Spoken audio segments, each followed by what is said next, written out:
Trei idei legate de alegeri. În primul rând, niciun politician și niciun partid politic nu își dorește alegeri cu adevărat libere, în care poporul să poată să decidă pentru viitorul lui.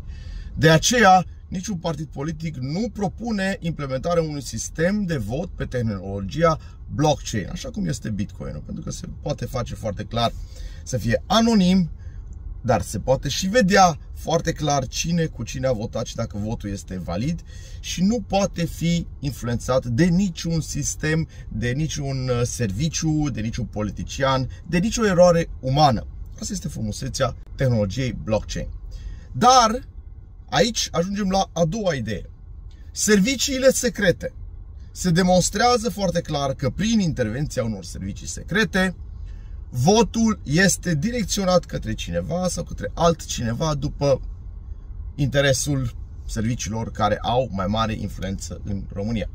Norocul nostru a fost că a fost de această dată din nou în latura americană, Trump-Kennedy, și se pare că serviciile care stau în spatele lor sunt benefice nouă. Când au fost serviciile Soros sau serviciile chineze sau rusești. Dar ceea ce demonstrează este slăbiciunea noastră ca națiune în a ne autoguverna.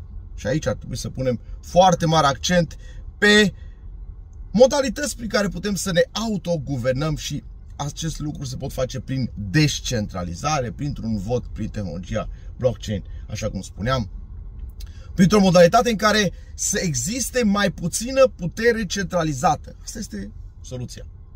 3. Deși am avut vot parlamentar ieri, vă pot spune că din punct de vedere economic, toate partidele sunt mai mult sau mai puțin socialiste. Nu există partide de orientare libertariană, liberală, clasică, din punct de vedere economic. Toți vor să facă.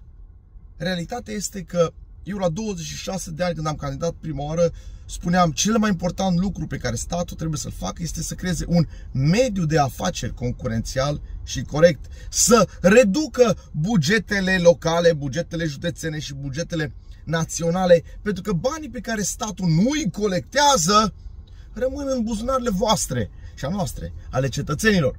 Dar toate partidele vor, de la AUR, ca și alternativă spunând, vor case ieftine, făcute pe bani de stat, vor ajutoare. De unde? Din taxele și impozitele luate de la noi.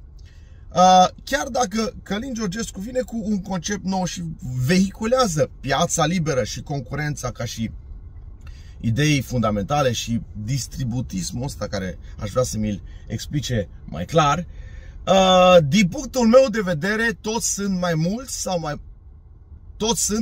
sau mai puțin socialiști, adică vor intervenția statului în economie, toți vor din ce în ce mai mulți funcționari, mai multe instituții, mai multă ingerință a statului în viața publică, viața privată, cât și în viața economică, ceea ce nu este o direcție libertariană sănătoasă. Cu această ocazie cred că ar trebui să înființăm un partid